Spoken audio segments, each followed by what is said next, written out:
Živijo, sem Matej Cepin in poslušate 48. epizodo podcasta Goreči grm.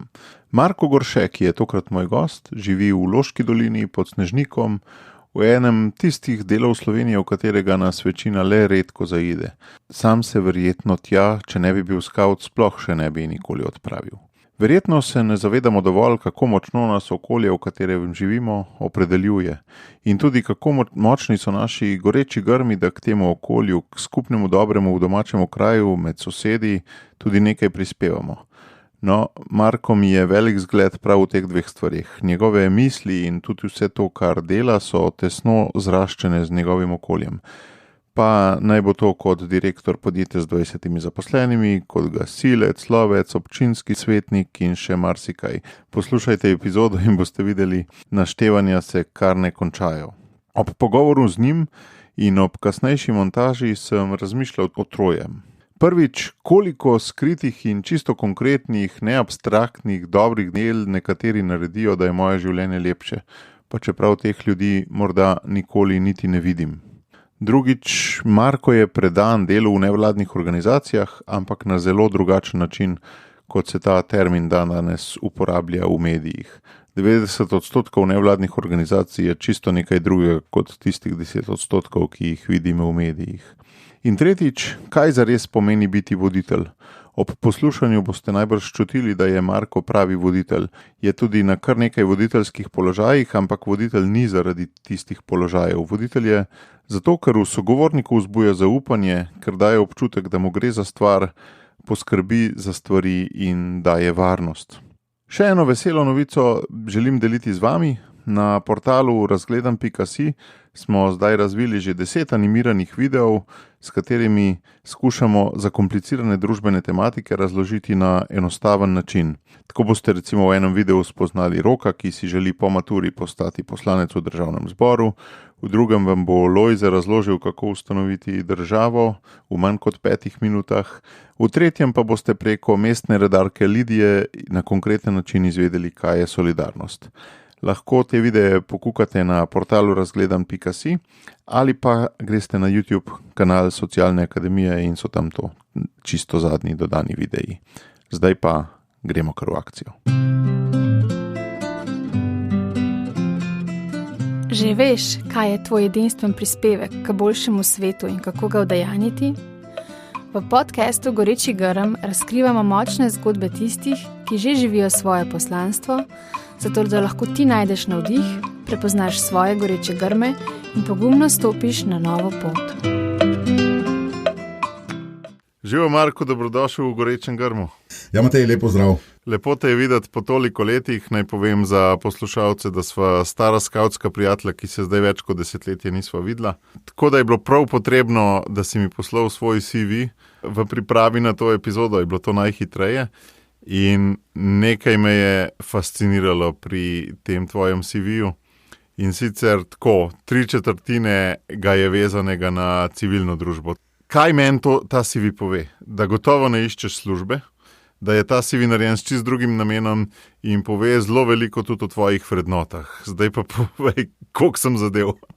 Ja, res je, službe ne iščem, tako da CV pa potem, ko sem ga rekel, začel sem ga pisati, pač mogoče bolj s tem prvim namenom, ampak potem sem videl, da se moram enostavno določene stvari zapisati, kdaj sem kaj počel ali pa kaj sem kje bil, zaradi tega, da enostavno pa še teh stvari ne pozabim. V službi si nadrejen približno 20 ljudem, govoril si o garažnih firmah, ki je sicer nisi sam ustanovil, ampak prevzel, ne? In delate v livarstvu, če prav razumem. Ja, tako je. Ja. V bistvu moj oče pa je njegov sodelavec sta se v 90 letih odločila, oziroma sta opazovala dogajanje okrog sebe in sta videla, da bodo te družbene velike firme, da bo prišla kriza zaradi izgube trga in teh stvari in so se odločila, da bosta vsak imel po 3 otroke in sta rekla, mi dva moramo nekaj narediti za socialno varnost naših družin in tako sta začela se s podjetjem. Jaz sem se prej sem šel na drugo službo, potem sem se to podjetje kar hitro zaposlil, no in potem potem, ko je oče odšel v tisto zaslužen pokoj, sem tudi prevzel sodirektorstvo in solastništvo, tako da zdaj je ta firma kar taka velika okupacija. Pri mene imamo 20 zaposlenih in Koliko ti vzame, več kot 8 ur? Ja, seveda. Jaz bi rekel, da povprečje kar 10 ur, tudi marsikšno soboto. Jaz pravim, 10 ur delam za denar, ostalo pa, tako kot se že rekel, pa v civilne družbe pa za ostale. No, ampak zdaj me pa še bolj zanima to 10 ur v službi, pa poleg tega vse ta civilna družba. Če na hitro samo še malo bolj strukturirano naštejem, gre torej za gasilce, kjer si tudi član poveljstva, se pravi ne samo na lokalni ravni, ampak tudi na nacionalni ravni. Ne? Poveljstvo je en tak krovni organ od gasilske zveze. Ne? Ja, tako je. V bistvu smo vsi regijski poveljniki, smo istočasno tudi, bi rekel, v člane poveljstva. To je tako operativni organ. To pomeni, da si ta glaven za celo regijo, ne? Ja, trenutno sem poveljnik Notranjske regije. Verjetno se predstavljate, kaj približno Notranjska predstavlja, to je, ne vem, Vrhnika, Logatec, Cerknica, Bloke. Največ gozdov v celi Sloveniji, po moje. Ja, po površini smo kar velike, po prebivalcih mogoče niti ne tako. No, ampak pri gasilcih je najbrž količina lesa kar pomembna, ali ni? Seveda, sploh pri požarah v naravi, ampak bom pa tako rekel, ne, v naši regiji je mogoče najbolj taka vroča točka je primorska oziroma notranjsko-primorska avtocesta, kjer se praktično vsak dan kaj zgodi. V lanskem letu smo imeli vsega skupaj okoli 400 intervencij. V notranjski regiji imamo okrog 1700 operativnih gasilcev in pa 6000 članov gasilskih društev. Je treba pač za vse to nekako poskrbeti, da zadeva laufa. Mogoče še tako zanimivost, ne. Notranjska regija menda je edina, ki nima nobenega poklicnega gasilca, ne. Tako da si lahko predstavljate, da vseh teh 400 intervencij plus izobraževanja plus vse ostale stvari, ki jih počnemo gasilce, počnemo izključno na prostovoljni bazi. Daj povej, ko se neka intervencija zgodi, čeprav razumem ena na dan, na cesti samo, pol pa še ostale. Kakšna je tvoja vloga kot poveljnik? Najbrž nič v tej operativi, čist strogi kot poveljnik. Ali si obveščen o vsaki intervenciji, pa pogledaš na SMS, na telefon? To je tako pač poročila, v bistvu dobimo v vseh intervencijah, imamo pač posebne aplikacije SPIN pa Vulkan. Ponovadi se tu zjutraj pregledam, ne, če je bila kakšna posebna intervencija, če je bila kakšna posebnost ali pa kaj takega, da malo vidim, kaj so počeli. Je pa tako, no, v naši gasilski regiji so 4 gasilske zveze in če je v eni gasilske zveze aktiviranih več kot 70% enot, potem so dolžni mene obvestiti, tako da potem začnem koordinirati pomoč med gasilskimi zvezami, med regijami. Naše gasilske regije so bile te, če se spomnite, Kemisa, pa Fragmata, to so bile te velike intervencije, kjer je tudi seveda regijski poveljnik ima svojo vlogo. Po naših pravilah služba, ne, ko pride višje po funkcije na mesto intervencije, mu je tisti, ki pač vodi intervencijo, tudi dolžan to predati, vendar običajno, vse jaz imam tako prakso, če se ogledam zadevo, če zadeva kakor tok pije vodo, potem se postavim neko drugo vlogo, ne kot vodja intervencije in pač nadaljujemo pol naprej z delom. Ne. Kolikrat na leto pol tebe recimo dolžnost pokliče tako povprečno? Ja, zdaj bi rekel na regijskem nivoju, pa na intervencijah, ne vem, mogoče je to 5 intervencij takih velikih, katerih pač sem tudi jaz. Seveda sem pa tudi član gasilskega društva in tam pa se pač teh intervencij udeležujem pač tam, kjer imam pač možnost, ne. Ampak ne v vloge regijskega poveljnika, ampak včasih se treba pač znati postaviti različne vloge, ne. Enkrat se navaden gasilček, enkrat se vodijo skupine, enkrat se pa tudi regijski poveljnik. In kaj pol še poleg tega regijski poveljnik dela, skrbi za usposabljanje kadrov, za opremo na regijski ravni, najbrž ne toliko? Če rečemo par stvari o gasilcih, ne. Gasilci smo, bi rekel, največja, pa tudi zelo stara, ne vem, če smo jih najstarejša, nevladna, humanitarna, prostovoljna organizacija v naši državi. In seveda, če smo hoteli prestati vse te sisteme države, zakonodaje in tako naprej, smo se mogli pač, smo mogli se tako organizirati, da smo relativno trdoživi. V zadnjih, ne vem, rekel kar mogoče 50 letih, ne, imamo en tak dvotiren način vodenja te organizacije. To pomeni, da na vseh nivojah imamo 2 funkcije, to je poveljnik in predsednik. Zato, ker predsednik je tisti, ki pač skrbi za organizacijo, finance, pogajanja s županom, razpise in tako naprej, medtem ko je pa poveljnik tisti, ki pač skrbi za operativo. Glavne naloge poveljnika so seveda ta operativni del, intervencije, izobraževanje, oziroma mi pravimo zdaj temu usposabljanje in pa tekmovanja, ne. Torej intervencije, usposabljanje in pa tekmovanja. vse jaz vidim, no, da je ta sistem organizacije relativno uspešen. To je tako, si predstavljam enega v Rekalcu, predsednik, pa enega umazanga v blatu. To je pa Ja, pri gasilcih je to zanimivo, ki imamo te oznake, ne, kdo je kaj, torej kaj je po izobrazbi, tu pravimo očine, ne, in pa kaj po funkciji imamo take oznake. Organizacijski del, predsedniki so modri, zato ker so pač modri, ne, pametni bi rekel. Ja. Medtem ko operativci smo pa rdeče, ne, ker smo pač bliže ognja, ne, tako da smo se tudi po barvah razdelili dve barve. Ne. Da imate varovalno barvo. Varovalno barvo pred ognjem. Ja. No, pa še ena taka zanimiva stvar je v gasilski organizaciji, da v bistvu vedno pravim, uspešna organizacija potrebuje dva načina vodenja. To pomeni demokratične in pa ta hierarhične. Ne. Za vzgled nam je lahko cerkev, ne, zato ker vemo, da imamo obreku to hierarhijo od župnika, škofa, kardinala, papeža in tako naprej. In po drugi strani imamo ta bi rekel širok del, tu pa so recimo župnijske svet, sinode, škofijske in tako naprej. Kar pomeni, da po eni strani lahko vsak participira ali pa je udeležen v tem sistemu odločanja, ko pa gre za zares, pa tla pa demokracija ne pride več v upoštev, ne, recimo govorimo pri gasilcah, takrat, ko je intervencija. Takrat se enostavno ne moramo mi razmišljati o tem, ali pa glasovati, ali bomo šli čez balkon, ali bomo šli po lestvi, ali sploh ne bomo šli, ne? Ampak mora pač vodja odločiti. Ne? Mogoče včasih tudi v cerkvi podobno. Ne? S to razliko, da v cerkvi se mudi skoraj nikoli ne. Ja, to je pa res, ne. To je pa res, vendar... Ampak ima vseeno avtoritarni del, kar velika besedo. Ja, lej, križ ima, oziroma vertikalni del križa je daljši kot pa horizontalni, ne. Če gledamo kot simbol, ne. Tako da nikoli ta, bi rekel, demokratični del ne preseže. Vertikalnega, ja.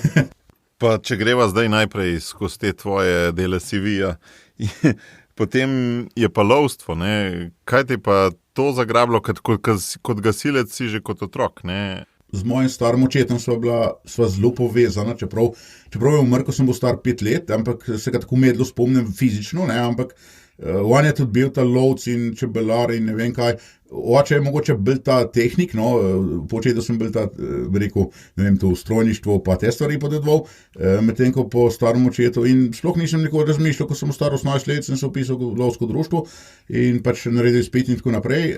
Nek klic je bil v tebi, ne, očitno.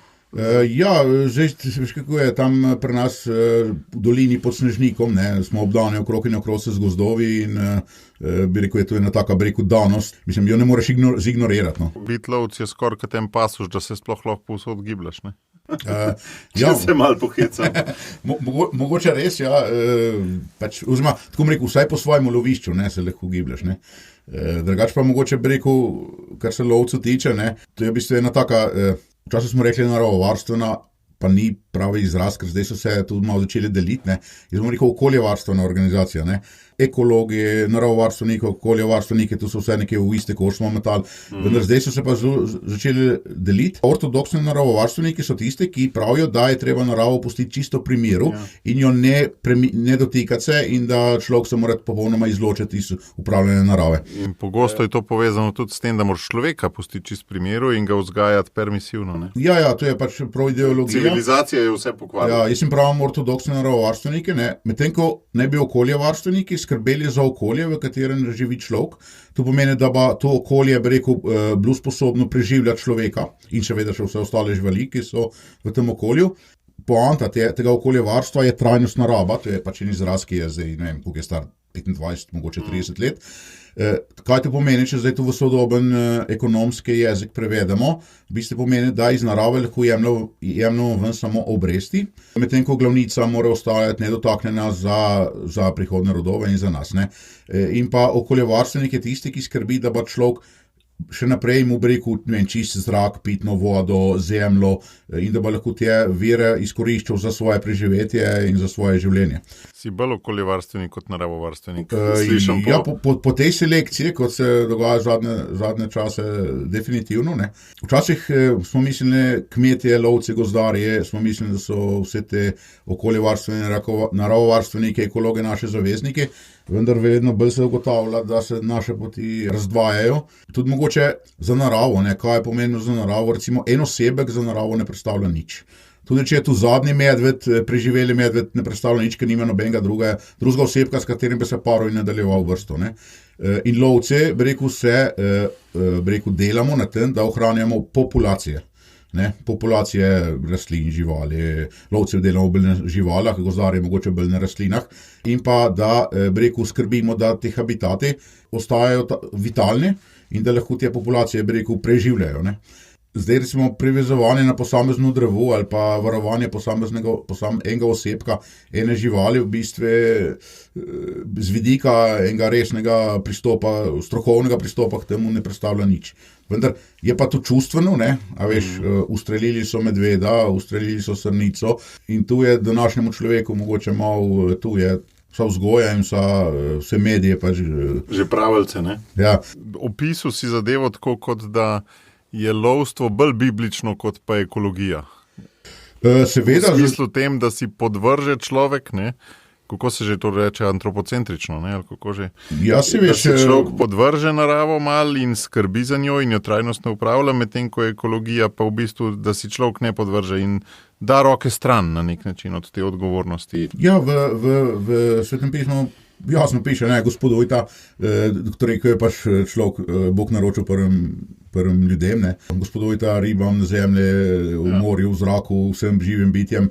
Zdaj, če bi to prevedli v sodobno slovenščino, bi rekli, gospoduj vsem populacijam in habitatom prostoživečih in ostalih živali, ne. Ampak kako je to med lovci? Je to tako prisotno, tudi z tega vidika razlaga, ali je to pol povezava, ko jo narediš, če si kristjan? Tako globoko mogoče niti ne pogovarja. Lovcev niti ne spušča, čeprav je lov in ta, bi rekel, te dogodke lovske, so zelo intimna doživetja v naravi, zato je tudi, bi rekel, iz tega prihaja lovska latinščina, ampak lovska latinščina pomeni to pretiravanje, veš, pa sem videl, ne vem kaj, ampak dejansko se v naravi marsikaj zgodi, ki te potem noben ne verjame, da se je to zgodilo, ne. No, kaj pa je tisto strastno pri lovstvu?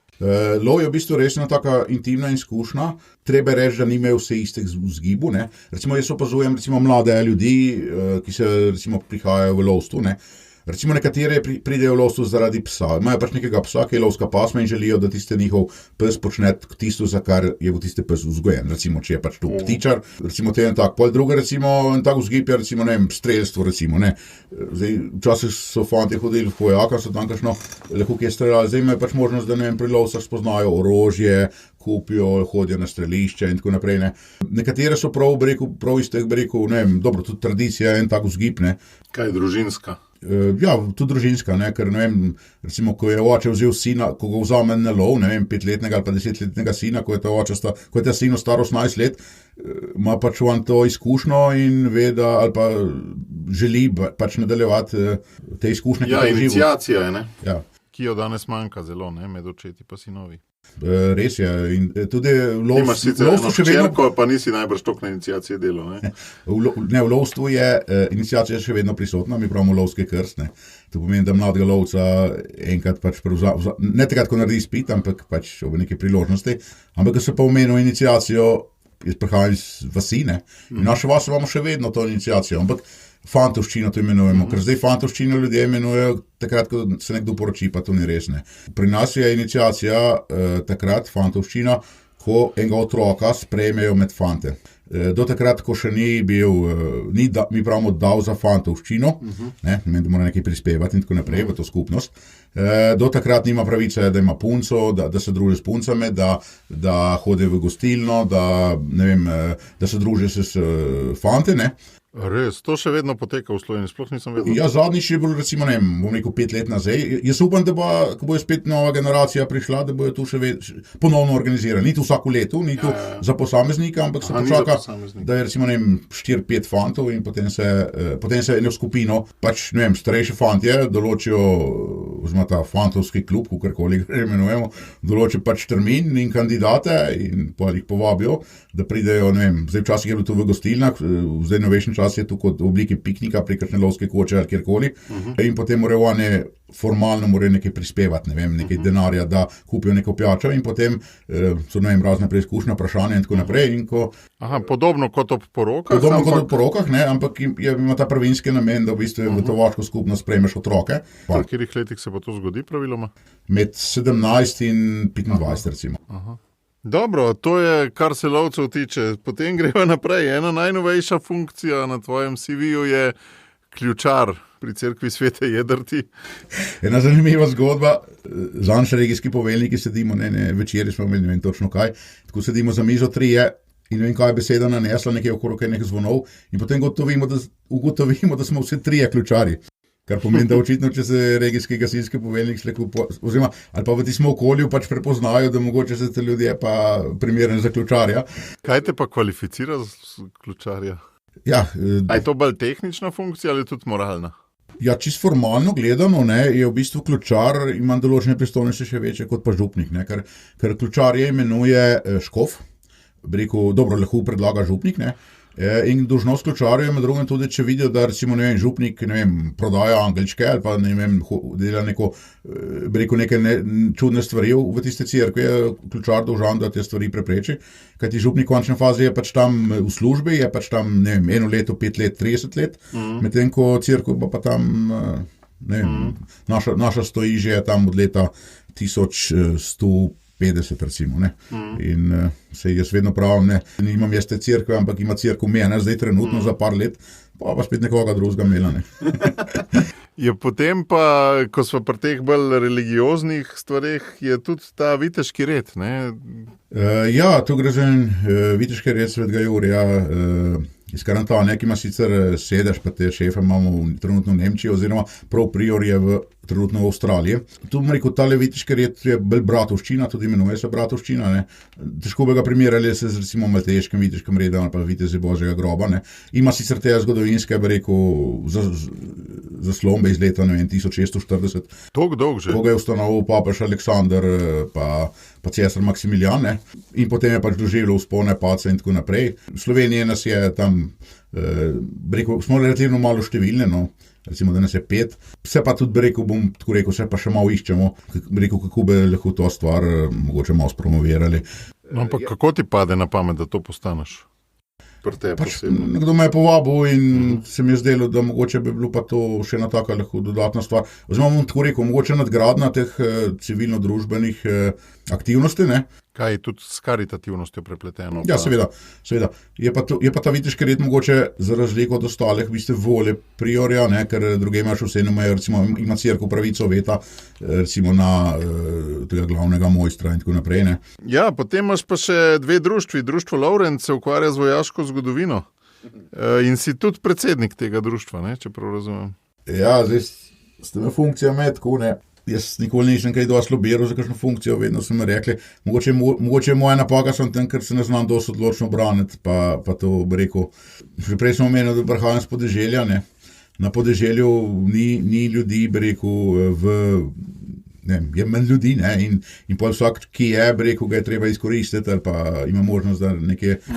Ja, je pa tudi društvo Lovrenc, v bistvu se res ukvarja s to slovensko vojaško zgodovino iz različnih obdobij, Smo se ukvarjali s srednjeveško, pa potem Prvo svetovno vojno, Zdaj trenutno v tem društvu je zelo aktiven pevski zbor generala Majstra, dragonarji generala Majstra, kjer oživljamo spomin na 5. dragonski polk. To je bila ena taka enota, ki je bila tudi večinsko slovenska iz obdobja Avstro-Ogrske, še pred Prvo svetovno vojno. Smo pač zgradili tudi en tak center, kjer imamo tudi malo muzeja in tako naprej noter. To ni tako samo en dogodek na leto, Ker vidim včasih na Facebooku, da imaš tiste neke viteške igre, obujate pa take stvari. Ja, zdaj glede društvo Lovrenc je mogoče zdaj vam malo v zatonu, ker sem jaz pri 48 sem skoraj najmlajši član, večina jih je zdaj že v penzije in smo malo te zagnano smo zgubili, nismo znali poskrbeti za podmladek, tako da ne vem, kako mu. Lovstvo je tudi na orožje, pa tole. In celo v vojni za Slovenijo si ti, če prav računam, 16-letnik sodeloval, Ja, to je zanimiva zgodba, V bistvu to je, mislim, da v prvi letnik in potem pride predsednik krajevne skupnosti in pravi, a bi ti jutri prišel tje pa tje, zato da boš tam pomagal enemu našemu vojaku in tako naprej. Ja, sem rekel, ne vem, pač bom, kaj pa hočem. In potem v bistvu sva bila s tem gospodom, ki je v bistvu bil zadolžen za, izvidništvo, obveščanje tega štaba in so se malo bali, ker je sam hodil okrog, in so mu potem dodelili enega, najstnika, in tu smo pol 14 dni počela, nisem samo jaz pri njemu, jemu še druge. Bistvena naloga je bila, da sva pač bila na eni uspetine, kjer sva imela radijsko postajo vojaško in sva pač obveščala vsem, kar se je dogajalo. Če se pa ni nič dogajalo, sva se pa vsake pol ure javila, tako da so videli, da sva še živa, pa da sva tudi mi videla, da so na ene druge strani nekje še neki štab. Ampak kako to 16-letnika so takrat poklicali? To je danes nepredstavljivo, ani? Ja, še zdaj mi ne vem, se pravi, mobiliziral, aktiviral, kakorkoli se to imenuje, me pač predsednik krajevne skupnosti, ki je... Še to, da politika za vojsko mobilizira. Ja, ne vem, mogoče zaradi tega, ker moj oče je kar udeležen v teh zgodbah, v te narodne zaščite, v prevozu orožja iz Kočevja na te lokacije, že prej, bi rekel, eno leto pred vojno je v bistvu bil že aktiven, takrat, in mogoče so, ne vem, pač neko zaupanje verjetno so imeli, čeprav do mene ne, ker me ni tako noben poznal, ne, verjetno mogoče so rekli, če je pa oče tam, pa tudi tam ne bo verjetno se izneveril, ne. No, pol je pa še ena bolj turistična zadeva, ne, zgodovinsko, kulturno dediščino, ne, grad Snežnik, društvo ljubiteljev, tudi predsednik, ne. Ja, so spet posilje razmer, kar ne vem, to sem nekaj bravili. A so tudi penzionisti zraven, ali kaj? Ne, tukaj pač, da je to društvo imelo, dobro je že od leta 99 obratuje ali pa deluje, v bistvu je to spet civilna družba, ki bi rada oživila ta grad, ki je pač, bi rekel, speča Trnulčica, ni treba hoditi, ker ne boste nič kaj pametnega videli, ne, zato ker dejansko ni niti bifeja, niti WC-ja, razen sam grad se lahko gledate, no, drugače pa samo, bi rekel, nam sem gužovne ceste delate, ne.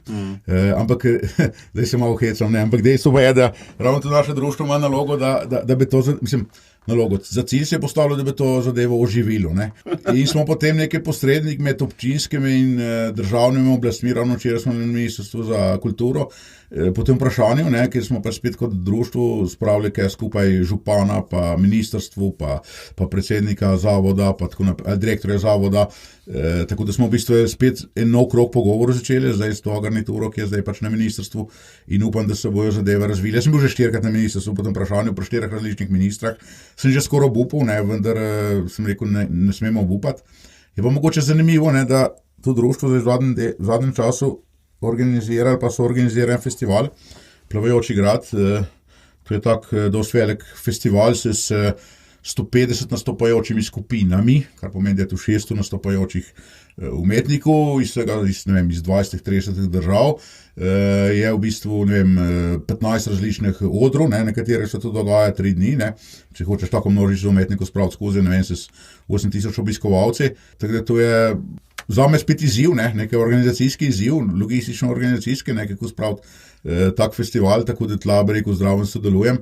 Se srečujem s temi mojimi prijatelji, ki so pri tem festivalu, ki prihajajo mogoče z enega drugega tega vrednostnega kulturnega kroga, kot prihajam sam, ampak moram reči, da kar odlično sodelujemo. Mislim, da se enkrat eno gost temu, ne, neke nevladne organizacije, ki je tukaj, ker sem poslušal ta blog, sem rekel, evo, lesi, to so pa isto, ne, te moje prijatelje in moram reči, da dobro sodelujemo z njimi, ne. Čeprav smo, bi rekel, iz različnih okolij izhajamo, tako rekel. Kaj pa je poanta tega, ali pa barva tega festivala v smislu? Etno glasba iz različnih dežel, v bistvu je res ta mednarodna zasedba mu daje en poseben čar.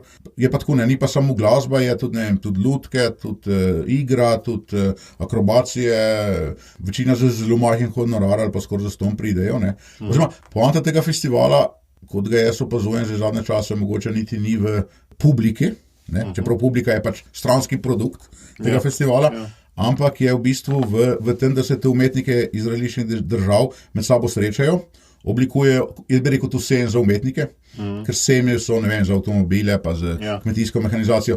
Umetniki takih sejmov, bi rekel, nimajo in potem se dobijo, ne vem, za 14 dni skupaj, predebatirajo, oblikujejo nove skupine, nove projekte naredijo in potem nadaljujejo, bi rekel, čez celo leto. No in če zdaj narediva mašnico čez vse te naštevanja, ki so trajala več kot pol epizode verjetno, kaj je skupni imenovalec vsega tega po tvoje? Kaj je tisto, če počas prideva proti gorečim grmom, kaj je tisto, kar druži vse te stvari? Jaz sem tako prepoznaval neko skrb za naravno in kulturno dediščino, skrb za lokalno skupnost. Če se vrnemo na goreče grme, ne, zdaj prve goreče grm sta sigurno, je družina, iz katere izhajam, ne.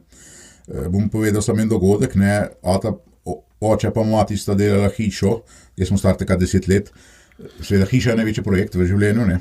In potem se je oče spomnil, da ima sestanek za gasilce in je pustil pol kariole Maute in je šel na sestanek za gasilce. In to mu je mati zelo zamerila, ne, ker, ker tako pomemben projekt, ne, veš, vsaj še ta pol kariole, ne, ni hotel zamuditi tega sestanka in je šel. In tu je pač ta vzgled, ne, začetka nikoli mi ni kakšne hudih naukov dajal, tako moraš delati, tako ne smeš delati, ampak bi se s tem zgledom bi se pokazal, da so, bi rekel, te stvari, bi rekel, na področju te civilne družbe, tako pomembne, ne, da je, bi rekel, bolj pomembno kot pa najpomembnejši projekt v njegovem življenju, bi rekel, gradnja lastne hiše, ne. V smislu to, da je delo za širšo skupnost včasih butenlo čez, ne, delo za družino, za katero si prvi odgovoren, ne. Ja, seveda, to je, bi rekel, to ima včasih se ženo te pogovore, ne, žena... So podobni kot med tvojim očetom in mamo, ali kaj? Ja, podobne. Ja, mogoče se te družinske vzorce prenašajo, ne vem, ampak vsej po eni strani tudi mama in tudi žena razumejo te stvari, ne. Se pa nikoli z njimi ne sprijaznijo v celote, ne, sigurno, ne. Tako da tu je, bi rekel, sigurno izhajam pa šla okolja, da bi z Lutiško kako drugače postopil, ne. Ja, in pa drugi ta goreči gr so pa sigurno bili skauti, ne. Skautom sem se pridružil, pa takrat, ne vem, malo po tiste epizode s vojno za Slovenijo. V Loški dolini ste jih imeli kar hitro, ne? Ja, prvo obljubo smo imeli leta 92, ne, skautom sem prišel avgusta 91 in potem praktično... A ja, takoj potem, 2 meseca potem si šel k tih... Ja, ti si bil najprej ta pravi izvidnik, ja. Potem 2 meseca zatem si se žil pa še igrati izvidnike. Tako, ja. Ja, v bistvu smo en od prvih steg v Sloveniji, ta bi rekel epizoda poglobljenega skautstva, ali kakorkoli to zdaj imenujem, se je začela s taborno šolo Metode v Kočevskem Rogu. Mislim, da je bila druga taborna šola v naši skautski organizaciji. Bili so še Italijani. Da poveva za poslušalce, to je neke vrste usposabljanje voditeljev skautskih. Tako je, usposabljanje voditeljev za to srednjo starostno skupino. In potem, malo po tej šoli, so me povabili, če prevzamem če prevzamem odgovornost za vejo izvidnikov in vodic, ne, to srednjo starostno vejo. Tako mogoče zanimivo, ne, če tudi kakšni skauti poslušajo. Takrat so bile 3, se rekel legenda, ne, jaz se nimam za legendo, so pa bile dejansko takrat 3 legende pri skautih, ki so pač, bi rekel, skrbele za to vejo. In vsaka je imela to svojo linijo, ne. Bila je Marija Liza Fediga, ki je, bi rekel, zelo podpirala ta italijansko skautsko, poznala je v bistvu delovanje in je hotela tam njihovo metodo prenesti k nam. Primorka, ja. In pa znala je tudi italijansko in tako naprej. In na tej taborne šole so bile tudi dejansko italijanske skauti, voditelji, ki so pač skrbeli, da ta taborna šola poteka tako, ker naj bi taborna šola potekala. Ker smo bili Slovenci še čist novi. Ja, čist novi, ne. Potem je bil Rafo Pinoso. On je obvladal to selizijansko delo s mladimi, ne. In on je to svojo znanje, bi rekel, prenašal v to našo vejo. Potem je bil še Marko Iršič, ki pa je bil tak, bi rekel, jaz pravim, imel bil militaristični pristop oziroma te predvojno skautstvu. On je bil v te skupine s Petrom Lušinom, prve te skupine, ne. In je iz tega izhajal in oni so bili take res se zagrižene skauti in tako naprej. Potem za temi legendami sem potem prišel jaz, kot tam preprost vaški fant, bi rekel, po eni strani sem vse te 3 smeri, ne, bi rekel, implementirati, ne, po drugi strani, se nisem bil sam, smo imeli tudi sovoditeljico, Romano in tako naprej, po drugi strani pa nisem hotel preveč eno ali pa drugo ali pa tretje, bi rekel, ker sem rekel, slovenska veja izvidnikov in vodic mora razviti svojo metodo, ne smemo sam skopirati eno, drugo ali tretjo, ne, ampak moramo v bistvu razviti svojo metodo. Zdaj, kako mi je to uspelo, ne vem, pač zdaj nimam več toliko stika s skauti, vem pa, da še dele obstajajo in da je to že dolgo let nazaj in ne vem, če sploh še kdo ve, kaj se je takrat dogajalo. Ja, kako so se te smeri odločale, ne? Tako kot letalo, ko vzleta je za par kotnih stopinj razlike, kje bo pol pristalo, ne? Ja, jaz vem, ko so bile te preverbe, analize do 4 zjutraj, ko smo ravno o teh stvareh debatirali, ne, kaj je zdaj, v katero smer zapeljati stvari, ne. Ampak kaj je tisto, kar si rekel, zelo zanimivo, da so bili skauti goreči grm za to stvar? Ja, zdaj, če bi... Da si tam prvič dobil eno tako razširjeno odgovornost, ali kaj? Ja, pa ta znanja, kako bi rekel, tudi... Vodenja. Ja, ko se pač porinen da plavaš, ne, potem se navadiš, da plavaš. Če bi besedo scout prav v slovenščino prevedli, bi lahko rekli iskalec poti. A veš, in to je tukaj zaznamovalo moje življenje, da bi sem celo življenje iskalec poti, ali tiste, ki pač poišče pot za nekoga, še za ostale. Ne? A veš, poiščeš pot, jo testiraš, dodelaš in potem povabiš ostale, pejmo zdaj, pejmo po tej poti pogledati, ali pa bi rekel, tukaj je ena možnost, da nekam pridemo. Ne? To se mi je zdelo tu zelo pomembno pri skavtah. In pa ta znanja, bi rekel, čist praktična znanja za vodenje, ki sem jih dobil, ki še vedno uporabljam. In pa mogoče še tu treba povedati, prvi skavtski zakon, mogoče nekaj časa nisem točno razumel, zakaj je zaupanje tako pomembna zadeva, vendar zdaj vidim, da v bistvu je pri vseh teh stvareh je ključno zaupanje. Tudi recimo, ko učim gasilske vodje, častnike, kako naj pač se obnašajo, kako naj postopajo, in vedno povem, najpomembnejše je zaupanje. Tudi, da vam bojo vaše podrejene zaupali in da vam bojo vaše nadrejene zaupali. Ne? In to je največji kapital, ki ga imate, in edina možnost, da boste uspešno vodili. Mogoče pri gasilstvu, če se zdaj malo preskočim, to zelo pomembna zadeva, ker v nekem trenutku se ti, kako rekel, se izročiš želje ali pa ukazom tega tvoje vodje, tvojega poveljujočega, in mu mora zaupati, da on ve, zakaj te poslovke in ne. Kjer je tudi nevarno zate, ne? Ja, recimo, letos polet na Krasu so bili, enega gasilca smo poslali recimo na vrh Trstelja, pelje samo ena pot, ne, in to pot so potem druge gasilske enote varovale, in oni so vedeli, da če bi recimo, ta pot postala neprevozna ali pa ne bi omogočila umika, ne, potem bi oni ostali v ognju na vrh Trstela, in v bistvu enostavno mora zaupati tem svojim breku nadrejenem in pa tudi ostalim sogasilcem, da bojo pač obranili to in da bojo pač svojo nalogo opravili, da boš lahko tudi ti breku prišel zdrav pa živ dol iz... No, zdaj, tebi je že mnogo krogov izrazilo to zaupanje, in ko so te prosili za biti predsednik tega, onega, tretjega, kandidirati na tem, onem tretjem položaju, ali pa tudi zelo operativnih zadevah, in kako misliš, da si ti, če parafrazirava prvi skavtski zakon, si štel v čast, oziroma kaj si naredil, da si pridobil zaupanje? Ne? Saj vem, mogoče ni to samo tvoje delo, da si rekel že, da imaš v genih, ampak katere lastnosti so, če se upaš malo pohvaliti, tiste tvoje, ki zbujajo zaupanje pri ljudeh? A bom tako rekel, največji kapital, ki ga ima človek, je, bi rekel, beseda, ki jo da. Ne? Pa ne bom rekel, da sem jo, parkrat življenja sem jo mogel, tako ali pa drugače sem jo mogel jo povoziti, in še zdaj se teh dogodkov spominjam in mi je žal, in bi rekel, še zdaj se sekiram zaradi tega, ne. Drugače pa v vsakem primeru pač tisto pač, kar daš besedo, ne. Rajši jo manjkrat dati, ne. Vaš dan je bo dan, ne, in sem to, ne. To je bilo gliho nedelo. Ja, mislim pri Berilu, ja.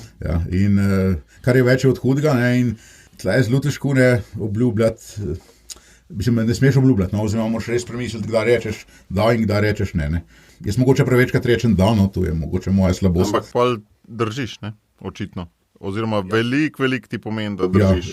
Ja, seveda, ker pač vse naredim, da potem tisto, kar se dogovorimo, da se pol tudi tisto izvede. Daj povej, jaz velikrat srečam ljudi, ki obljubijo, pa pol ni čistko, ali pa se podaljša, ali pa se drugače izvede, in domnevam, da je v poslu tega še več. Saj jaz tako doživljam, da v teh nevladnem sektorju, kjer sem jaz, so vse ljudje malo bolj mogoče moralni, ker delajo z nekim poslanstvom, zelo večinoma, kakršenkoli to poslanstvo že je.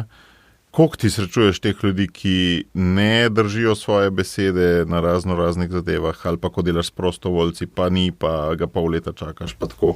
Delo s takimi ljudmi bi se mi predstavljal prav en izziv, ne. Ker očitno sam tebi to ful veliko pomeni, ja. In sklepam, da pol te zelo moti pri drugih to, ne? Ne vem, če me, no, rekel, mislim, da nisem tak, no, da bi me to motilo, ali pa da bi zamiral. Jaz bi razmišljal v smeri, kako te stvari sistemsko urediti, ne? A veš, to pomeni, ali sem jim dal pravočasno navodila, ne? A oni vejo, kaj je njihova naloga, ne? V bistvu nase obrneš puščice. Ne, un je zasral, ampak kaj sem jaz narobe naredil, da je un bil prisiljen zasrati? Kako človeka prepričati, da bo recimo on, se tudi rekel, to nalogo opravil, ne? Oziroma tudi kako ga preverjati, recimo, ne? A veš, ne, gasilce učimo, dobi nalogo, povelje, povelje izvede, in ko to povelje izvede, pride nazaj svojemu nadrejenemu in pove, da je pač ta naloga končana in čaka na nadaljnja navodila. In to pogrešam tudi v službe, tudi tudi v poslu, ne.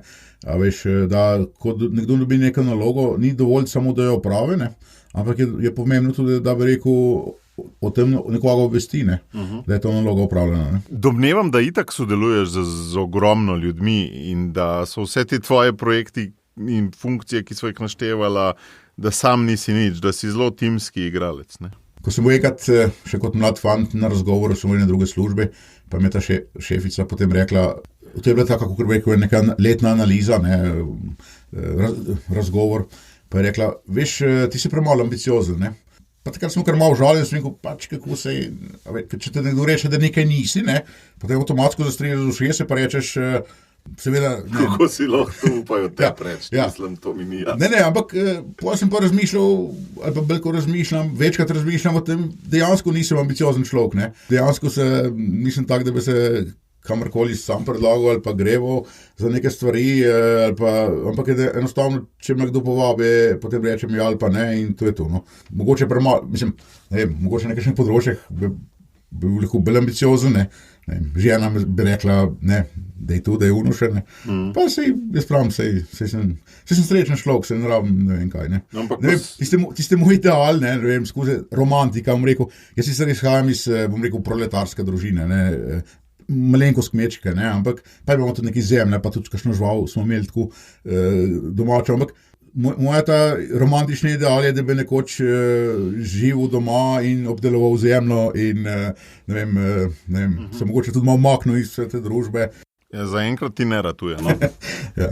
No, ampak vprašal sem te s tem timskim igralcem zato, ker se mi zdi, da vsi tisti ljudje, ki imajo v CV-ju takole zelo veliko stvari, pa ki se tudi zares dogajajo, morajo znati, tako kot si rekel, zaupati z drugim, sodelovati z drugimi in tako naprej in zelo dobro vedeti, kaj je pa tisti njihov edinstven prispevek k ekipi, ne, da to dodajo. In tako me zanima, a ti imaš to raven zavedanja zase, kaj je tisti tvoj edinstven prispevek v ekipi? A si dober povezovalec, ali si dober motivator, ali si kaj?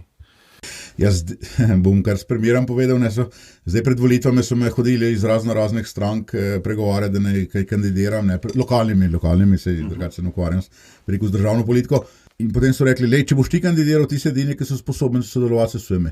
Ne. Mi ne moramo z unem, une ne morajo s tem, une so z unem skregane.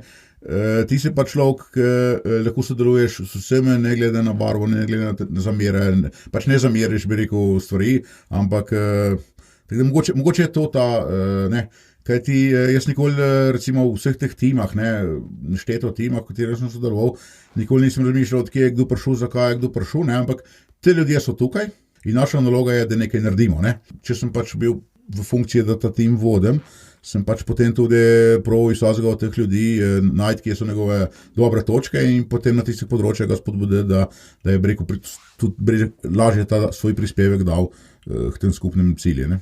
Tako bom rekel, ne, nimam potrebe potem, da bi se sam izbiral sodelavce, ne, ampak sodelavci, ki tudi se vprašanje, kdo od nas jih lahko sploh sam izbira, ne, to je tak privilegij, ki ga nima skoraj noben, ampak pač ljudje, ki pridejo, s katerimi se srečaš, se moraš pač, pač sodelovati z njimi, ne. Ne že naprej reči, ne vem, s tem pa ne bom sodeloval, ker je tak pa tak, ne, ampak enostavno.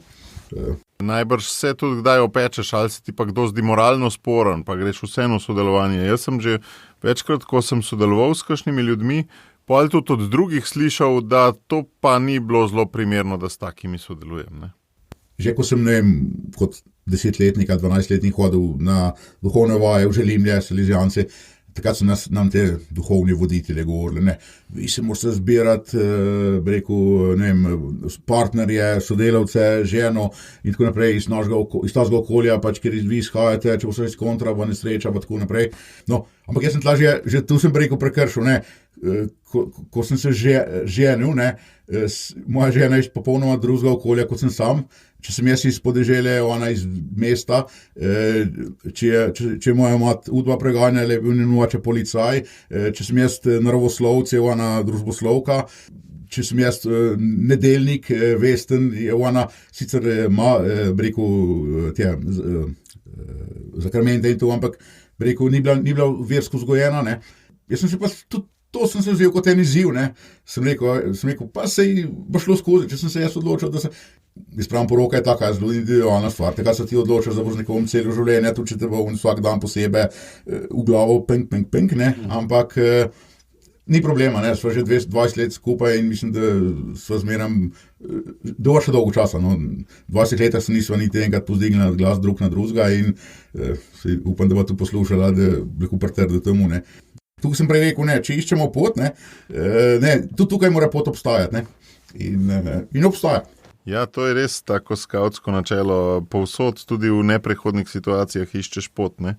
Pa pri gasilcih domnevam, da je veliko takih situacij, ko ni poti, ne. Pa pri lovcih domnevam, da je kdaj kakšen neprehoden teren, ne. Ja, no, ker smo že pri ženi, ko se žena hodila na sprehod, ne, ona bi rada hodila po urejenih potkah, ne, ko grem jaz v gost, ne, ali pa ko grem v naravo, ne, greva do one sonice pogledati, greva pogledati, če je kakšna žival prišla v krmišče, greva pogledati, če je kaj ljubadar na smrek pojedu, ne, in ona pa že ve, da se mora obuti, tako gozdare in tako, ne, da kakšne superge ne pridejo upoštev, ne, kadar hoda po gozdu, ne. Torej, tudi za sprehode v naravo imaš čas, ampak daj mi ti razloži to skrito formulo, 10 ur službe na dan, potem vse tele obslužbene zadeve, nekatere tudi vmes kot intervencije. Ta podcast vendarle skuša govoriti o neki rodovitnosti, za katero, ja, smo neki poklicani, ampak neki moramo pa tudi sami narediti, ne? In kako ti si organiziraš dan, oziroma a si ga načrtuješ, kdaj se začne, kdaj se konča, kako prioritiziraš naloge, a kar pride, ali... Običajno je tako, ne, da tudi v službe, ne, ko pridem v službo, se ponovadi začnejo te naloge, poleg tiste, ki imaš planirane, ne, se pojavljajo neplanirane naloge, ne.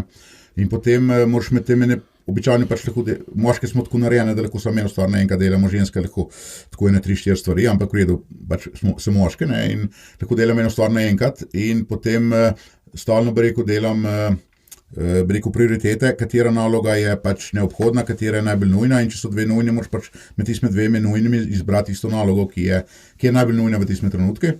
In pa vse to, ne, to vrvenje in to, da bi se prisile k učinkovitosti, ne. Na prvem mestu je učinkovitost odločevanja. Da bi se o enih stvareh lahko hitro odločiš.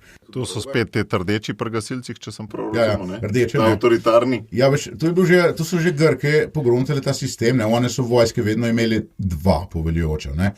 Imeli so strategosa, ki je v zadnji vrsti, ki ga vojaki niti niso poznali, niti ga ni bilo potrebno, da ga poznajo, in imeli so komandanta, poveljnika, ki je bil v prve vrste. Ampak ta je bil bolj tako na prepih, marsikdaj je tudi kakšno kopje dobil v čreva in potem ga ni bilo več, je bil potem naslednje, ne. Rdečih si več porabil, kot modrih. Tako ja, unite modre, pa zadaj, ne, je pa pač razmišljal, ne. In tudi, pri teh vsakodnevnih nalogah, ne, gasilci imamo, 3 nivoje tega vodenja, ne, to je operativne, taktične pa strateške nivo, ne. Ta operativni nivo je najmanjši, tla se, na nižji nivo, tla se sprašujemo, kdo bo kaj naredil in tako naprej, ne. Taktične je že v bistvu, katera skupina bomo poslali na katero lokacijo in tako naprej, ne. Medtem ko strateški nivo je pa tako, se že vprašamo, čemu počnemo tu, ne, pa ali počnemo prav, ne, in tako naprej, ne. Marsikdaj se, ali pa nekdo, ki je pač neke službe ali pa v neki situaciji, je ponovadi na enem od teh nivojev postavljen, ne. Ampak, če pa življenje kot tako gledaš, pa moraš se te nivoje... In ko si rekel, da optimiziraš svoje odločanje, je bilo to kaj mišljeno? Tele operativne stvari ali tudi strateške? Ali si tudi vzameš čas kdaj za tišino? Prej so omenjali lov, ravno lov je taka stvar, ne, ko recimo čakanje, advent, ko tiste pričakovanje, ampak recimo lova, ne, kot samega lova, ampak jaz grem doskrat na lov, zaradi tega, da v bistvu 2-3 ure sedim v tišini, telefon pustim v avtu, ne, in v bistvu gledaš v piko in ali pa pač neko smreko in lahko te stvari analiziraš sam pri sebe. A te prav razumem, da je to edina situacija, kjer moški lahko dela 2 stvari hkrati. Aha, da lovi. Gleda v piko in premišljuje druge stvari. Ja, se mogoče niti ne dela 2 stvari, zaradi tega, ker v nasrna gre tam mimo, jaz niti ne vidiš, ne, ker takrat nekaj drugega, po drugo smer gledaš in ne, tako da ne vem, kako se učinkovit. Prav nisi to klovc, zares. Ja. Takrat si bolj strategos. Ja, pač imaš ta odmik, bi rekel, ne, od civilizacije, da lahko pač neke stvari predelaš. Imaš kakšno pogostost teh odmikov, recimo, da greš enkrat na, mesec, teden na lov, ne vem? Enkrat na mesec skoraj sigurno, ne. Bi pa skoraj mogel imeti več tega, no, ker moraš pa, recimo, takrat, ko si sam s sabo, pa moraš tudi misli zbrati, ne, ker doskrat te potegne, recimo, vsaj me ne potegne v te tehnične stvari, recimo neki proslužbe, neke reševanje nekih problemov, čisto takih tehničnih. Jaz sem bi rekel, res tak bil, v osnovi sem tehnični tip, ne, že od malega in moraš pač tudi, bi rekel, da operativne stvari v tistem trenutku malo odmisliš in se posvetiš strateškem. Ja, potem je pa še ena stvar, ki je tudi skupna, se mi zdi, prežema vse te tvoje funkcije. Namreč jaz sem te že spoznal prek skavtov kot človek, ki je usposabljal veliko voditeljev in tudi danes se vidi, kako ves čas razmišljaš o tem, kako človeka usposobiti, kako ga opolnomočiti in pri gasilcih si o tem govoril, v službi itak, ne, in pri tistem vzpostavljanju zaupanja. Kdaj te je zagrabilo to, da si tudi učitelj oziroma usposobljevalec, trener? Kaj je to v tebi? Ker drugače res, ja, tako zgledaš zelo tehničen človek, ki se na vse spozna. Taki ponavadi nimajo časa usposabljati ljudi. Ja, res je, tudi kot med klis, ne opažam fante, pa tudi dekleta, ki prihajajo v gospodarstvo, ne. Imam dosti pripravnikov, ki pridejo. Tako rekel, mogoče ta profesorski kader za te poklicne šole ni tiste, kar bi mogel biti, ne. Ker dejansko, tisti, ki je zelo dober je v gospodarstvu, ne, in ne poučuje mladih, ne. In glih obratno bi mogli biti, ne vem, neki stari mojstri, ki so, ne vem, celo življenje počeli neke stvari v gospodarstvu, tiste bi mogli to znanje prenesti na mlade. Tu sicer v podjetjah se do neke mere lahko to zgodi, ne, v šolah pa skoraj ne. Ja. Zdaj pa mene v bistvu, jaz spet med v skavtske goreče grm, kakorkoli ga že imenuješ, ki še zmeraj verjetno gori in ne bo pogovoril, ker razen če ga nam gasilci pogasli. No je pač, ko sem pač prevzel to odgovornost za to vejo izvidnikov in vodnic, ne, takrat pač srečanja voditeljev, usposabljanja, ne, in to pač avtomatsko je tudi tvoj del okrog, ne, in se pač enostavno v to porinem. Potem pa sem tudi videl, da nimam nekih težav s tem nastopanjem ali pa govorjenjem ali pa zbiranjem, podajanjem teh misli in potem sem pač tu nadgrajeval. Tako da zdaj sem tudi pri Gasilski zvezi Slovenije, sem član komisije za usposabljanje.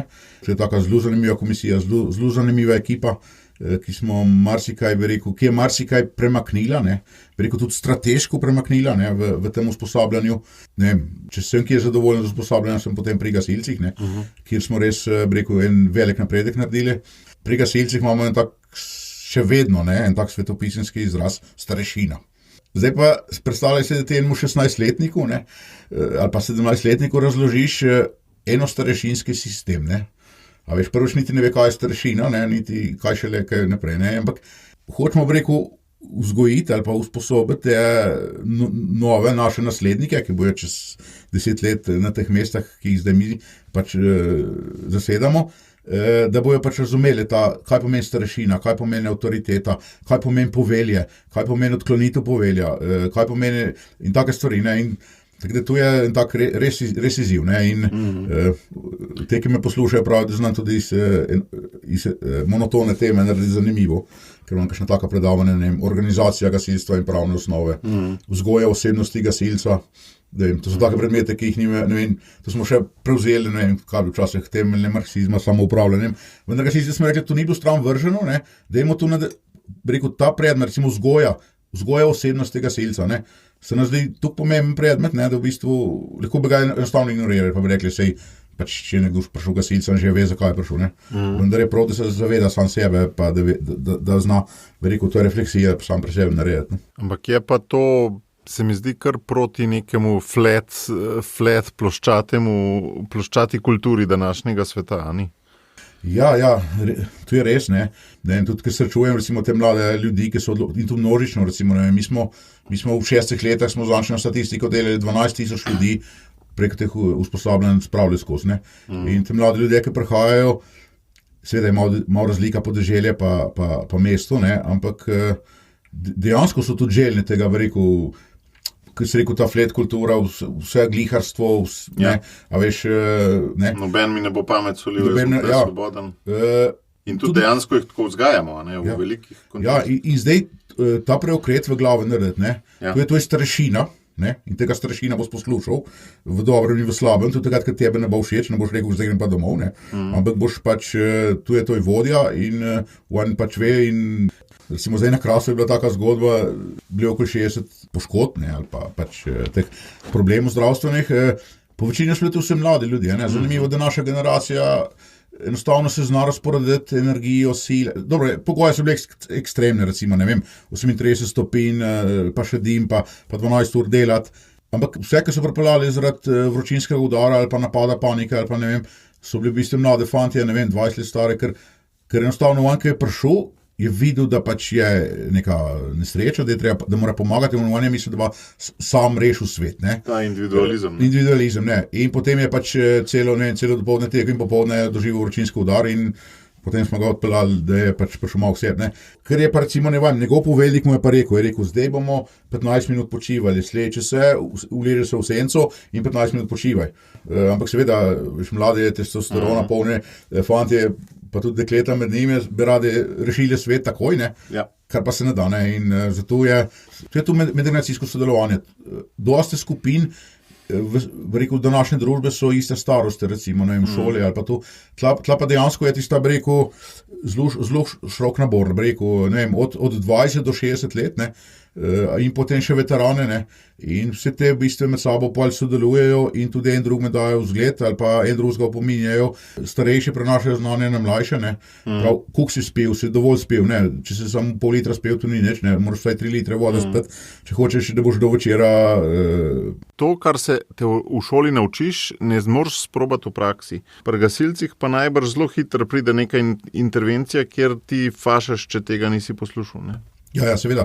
Tudi čisto konkretno, ne samo bi rekel pri teh, recimo prav recimo ne, pri matematike, ne.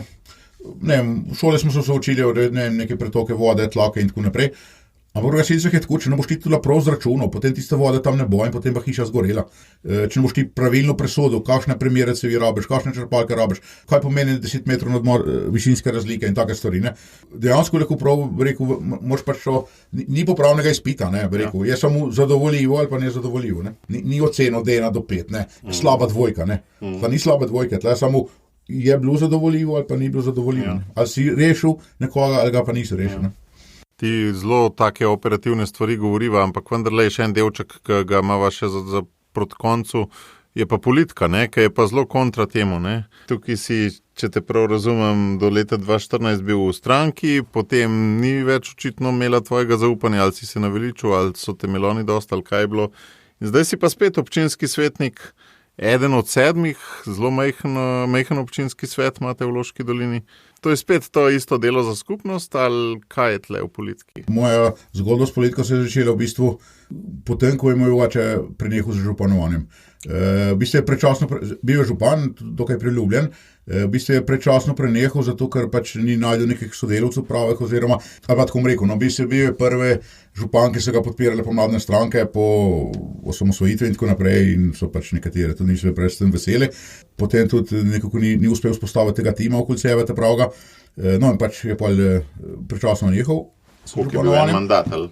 Ja, malo preko po enem mandatu, no, mislim, da po 3 letih.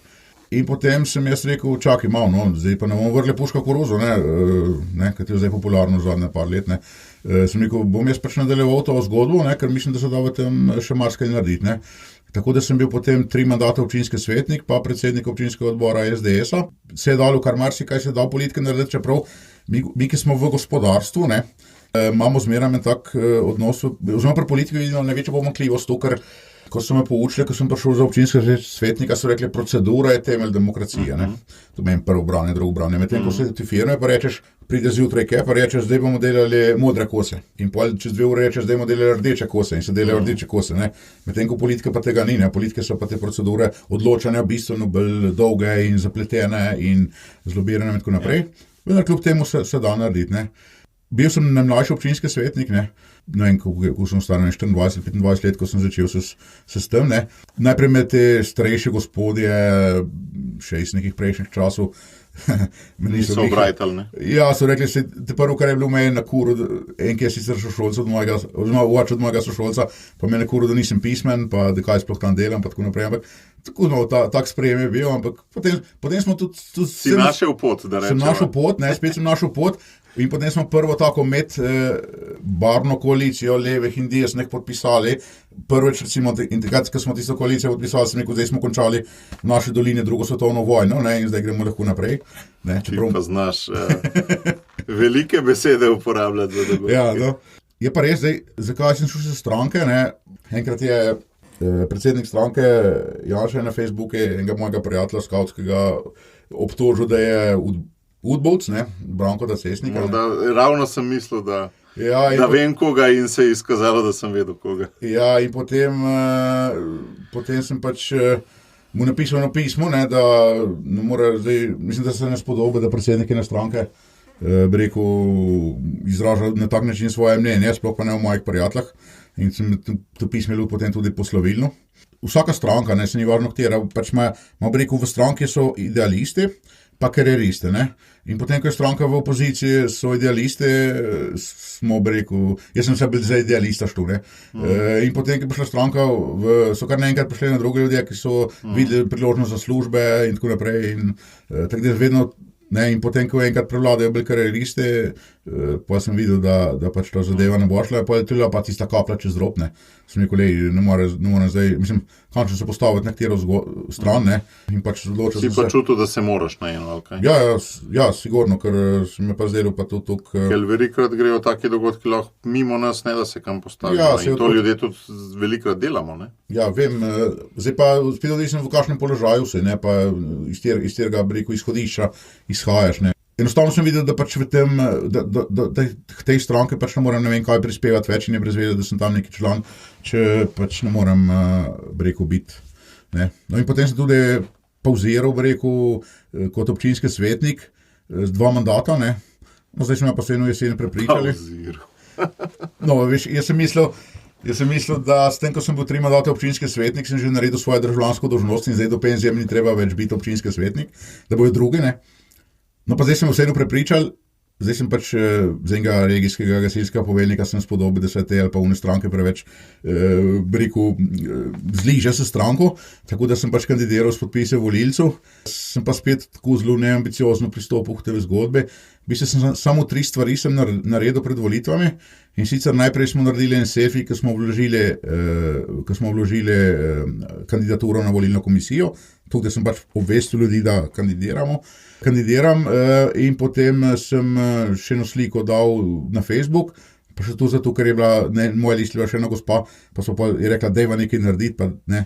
In pa potem sem pred volitvami 4 stavke napisal, v smislu, kandidiram, nisem najboljši, če mislite, da je kakšen boljšega, kar je obkrošten in ne bom čezen, no in to je bilo to, no, in potem sem dobil, od 1900 glasov sem jih dobil 914, ne vem koliko. Relativno dober rezultat, kar pa je spet ena obveza, ne, a veš, da toliko ljudi ti spet zaupa in zdaj tega zaupanja ne smem podrti, ne.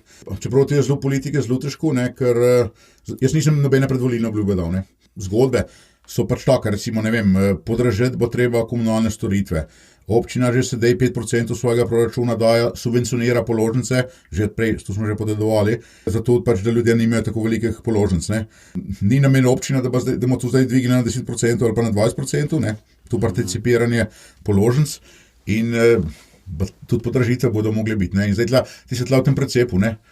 Kje je zdaj tista prava mira, ne. Kako narediti, da boš ljudi po eni strani čim prej zadustil s temi cenami, in pa po drugi strani, da boš še vedno vozili smeti stran in da bo voda še vedno tekla, ne. Ampak noro mi je pri tebi, kako imaš ta razpon od čisto operativnih stvari do takih zelo teh strategos. Ko si predstavljam, kako študiraš tiste občinske akte, pa sklepe, pa gradiva, na eni strani, pa na drugi strani delaš tiste gasilske, pa srednjeveške prvine tam. Mogoče treba povedati, ali pa nisem še omenil, mislim, sem dislektik, ne.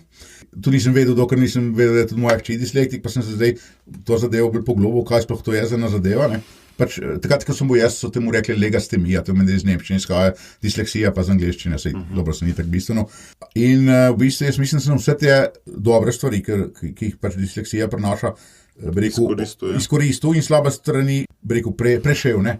In ena od dobrih strani je tu diagonalno branje, ne. Tako da lahko hitro te občinske akte preberem po diagonali in približno vem, zakaj se gre. In tako nimajo toliko žmohta, da bi jih po vrsticah bral. Ja, pa ko jih prebereš 5-krat, recimo proračun, že točno veš, kje moraš kaj pogledati, pa kaj piše, pa ker je pač ima neko strukturo. Ne. Že točno veš, kje gre diagonala.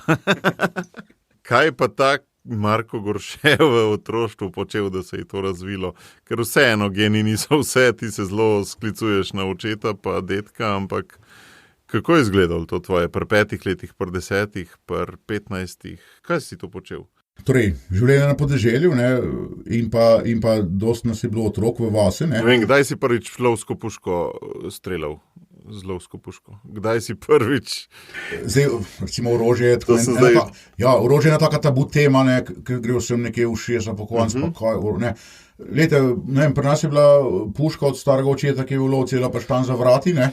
In tu v otroci smo hodili mimo in se ni noben se s tem obremenjeval, dokler pač nisem jaz enkrat to puško vzel in šel na vrt in še z enega svojega kolega in svojega strela, ne. Seveda sem malo so bili jezni, pa malo so, ne, rekel, da nekakšna sreča pa to, ne. Ampak enostavno ni bilo tu neka tabu tema, ne. Recimo, ne vem, v 5. razredu sem naredil recimo čovn, ne. Sem očetu vzel par žaganc, ne, in pa še par kolegov in smo naredili, ne vem, prvi čovn. In potem čez 2 leta... Sprobali v vodi. Mislim, da sem 3 čovne sem naredil, tam pod našo hišo teče potok, ob Brh, ne. To je to porečje Ljubljance, preteča v Ljubljano, tako da kar mi tam odspustimo. Tlaka serata, ne, v Ljubljano. In najprej sem naredil, ne vem, čovn 2 metra pa pol, to kde je mene nesel, pa sem naredil 4 metra dolg čovn, ne. In vsi so delovali dejansko, to niso bili neki študijski prototipi. Ja, so delovali, ne, tako da sem stalno, kako bi rekel, to rokodelstvo, bi rekel, me leži in, ne vem, in tu mi je tudi, bi rekel, sproščanje, bi rekel, ne, rokodelstvo, da pač počnem te stvari še vedno, bi rekel, neke... Evo, naslednje vprašanje, kdaj so te prvič pogrešali za več kot 5 ur doma? Joj, ne vem, ampak mislim, da nas takrat niso tako pogrešali, takrat je še ta sistem, da ko je Ave Marija zvonilo, takrat smo vedeli, da moramo iti domov, ne. In takrat smo običajno, nismo, torej, če smo bili čez noč, kje smo pač povedali staršem, ne, ali pa bi rekel, smo se prej dogovorili, ampak če te še šole ni bilo, do Ave Marije še ni bilo neka kriza, recimo, ne. In mi smo vedno, ko smo hodili v šole, nismo šli po cesti, ampak smo šli čez hrib, ne. Tako da smo potem tam še neke hiške, pa katapulte, mislim, hiše na drevesih, pa delali smo, pripravljali smo se na vojno s sosedno vasjo, pa ne vem, pa delali smo krez za 1. maja. Koliko je ta oblika igre te določila? Jaz mislim, da zelo ne. Zato, ker recimo, ne vem, že takrat smo delali sablje, pa sulice, pa kopje in potem v odraslih letih sem se ukvarjal s temi srednjeveškimi borilnimi veščinami in potem to strelstvo in tak moj hobi, recimo to reloading oziroma ponovno polnjenje, pa izdelava lastnega streliva in potem greš na strelišče in potem, ne vem, na 300 ali pa na 400 metrov nekaj zadeneš, ne. To so take, bi rekel... Strasti. Ja, strasti, bi rekel, nekaj take hobije, čudne hobije, ampak... Še zadnje vprašanje, kakšno vlogo ima pa tisti, ki običajno je v gorečem grmu v tvojem življenju, kakšne barve je tvoja duhovnost? Je bolj skavtska, je bolj taka nedeljniška, oziroma kakšen odnos imata z Bogom? A Sveto pismo gledaš bolj kot nek priročnik? Imaš Boga kot osebo? Ta bivansko vprašanje mora biti enostavno, ne? Zato, da so tudi enostavno odgovore na nje. Torej, cilj našega življenja je sigurno, ne vem, priti v nebesa, ne? Zdaj, metoda, ne, če smo ta skavtski del, metoda je pač, najlažja metoda, da priješ nebesa, je to, da se pridružiš katoliške skupnosti ali pa krščanske skupnosti, ne? Kako ta metoda zgleda, te pač pomagajo, te povejo, te razložijo in tako naprej, ne. In če se te metode držiš, je tudi najlažje dosežeš ta cilj, ne. Tako da bi rekel, to je čisto, kar se tiče, ne vem, tu, bi rekel, po predalčkanu, bivansko. Zelo pragmatično, ne. Zelo pragmatično, ja. Če bi do žene tako pristopil pragmatično najbrž, ne, se pravi, moj cilj je, ne vem, imeti otroke, metoda si ti. A veš, ne, zato govorim, ker če je Bog oseba, pol ne smeš biti toliko pragmatičen, ne? Ja, sej, jaz sem mogoče že po naravi bil tak, no, tudi do žene, bom rekel, ne, sej, verjetno se bo strinjala z mano, ne, da v bistvu, Nisem nikoli nekaj pogojeval ali pa tako, ne, ampak drugač pa, se pravim, ta osebni stik, bi rekel, ne, s Bogom pa to, ne, pa spet najlažje najdeš pač takrat, ki si sam, ne, a veš, da, dobro, si te nedeljske maše pa te stvari, ne, pa to bi rekel, pa ne vem, pa, čeprav bom tako rekel, zdaj mogoče v same župnije nisem tako aktiven, v nobene od skupin, razen rekločarje, ne, včasih sem bil bolj, tudi birmanska skupina voda in tako naprej, ne, najbolj uživam tem, da lahko te svoje vrednote, ne, ki jih dobim pač skozi, ali pa bi rekel, ki sem jih pač poznal v kontakti s Bogom, v bistvu lahko, da jih podajam tudi drugim, ki pač mogoče tega nimajo, ali pa ki ne poznajo, ne, pa niti ne treba ne vem koliko govoriti, bi rekel, skozi bi rekel, dejanja. Najbrž tudi skozi ta gasilska usposabljanja marsikaj pricurlja, čeprav se ne govori o tem, ne? Ja, seveda. Recimo, gasilci imamo v zadnjem času smo uveljavili psihološko pomoč, ne, ker se pa zgodi, da intervencije so pač težke, mrtve, ponesrečene, prijatelje, ki jih moraš pač iti nekam iskati. Preden smo recimo ta sistem vzpostavili, smo imeli samo, ne vem, alkohol, psihoaktivna substanca, da imamo zdaj alkohol, ne, ampak in potem je pač to je bila edina pomoč, ne, kadar je pač so bili ljudje prizadeti zaradi nekih dogodkov. Zdaj smo pa šli na višji nivo, ne, je ta psihosocialna pomoč, imamo pač ta sistem zaupnikov, razbremenilnih pogovorov in tako naprej. In vse te strokovnjake, ki pač tudi na državni nivoju sodelujejo, pravijo, ja, kristjani dosti lažje prenašajo te stvari, ne, zaradi tega, ker imajo mogoče glih ta bivanska vprašanja bolj rešena, kot pa, ne, mogoče lažje razumejo, ne vem, neko trpljenje, smrt, ne, dokončnost ali pa nedokončnost življenja, ne, kot pa recimo nekdo pač, ki ima neko to vrednostno lestvico drugače postavljeno, ne. Ne vem, v teh kritičnih situacijah jaz sem ponovadi v takih vlogah, ne, da takrat, kadar so te intervencije in krize, ponovadi moram misliti 100 na uro, ne. Še vedno pa so neke čase, recimo, ko se peljem iz točke A v točko B, ne, ko pa lahko recimo, ne vem, se začnem nekaj pogovarjati s unim šefom tam gor, ne, lahko rečeva nekaj par stvari, da se... Marko, slutil sem, da bo ta pogovor navdihujoč in res je bil, prav nič ni izostajal za mojo slutno, kvečem presegal je. Eno stvar te prosim, no, ne iti samo domače zemlje obdelovati, ampak daj še nam kaj naprej dajaj v različnih vlogah, no. Hvala ti za to, da si bil moj gost, no. Hvala tudi tebi za povabilo.